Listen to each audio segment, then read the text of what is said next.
صلی وسلم دائما ابدا علی حبیبک خیر الخلق کلہم۔ اعوذ باللہ من الشیطان الرجیم، بسم اللہ الرحمن الرحیم۔ حال یہ کافرین کا ہوتا ہے، منافقین کا ہوتا ہے کہ وہ سنتے تو ہیں لیکن وہ تفکر، تدبر، تفکر اور تزکیہ نہیں کرتے۔ آپ نے نوٹ کیا؟ میں آپ کو ساتھ ساتھ فرق بھی سمجھا رہی ہوں تاکہ آپ اپنے آپ کو بھی اس تناظر میں دیکھتے ہوئے آئیں کہ میں کیا کرتی ہوں آیات کے ساتھ۔ کہیں ایسا تو نہیں کہ انجانے میں میرا حال بھی منافقین سے میچ ہو رہا ہے۔ آپ سمجھ رہے ہیں؟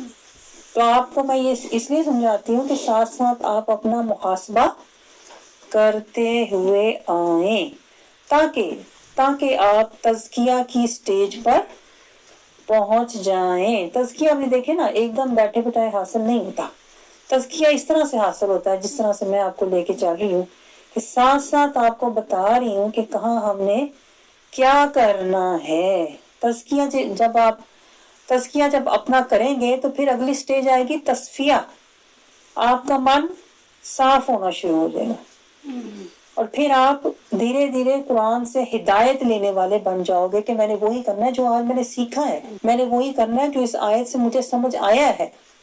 یہ سٹیج تزکیہ، تصفیہ اور پھر ہدایت کی سٹیج آتی ہے، اور پھر اس کے بعد اتباع کی سٹیج آتی ہے جو کہ رب ہم سے چاہتا ہے۔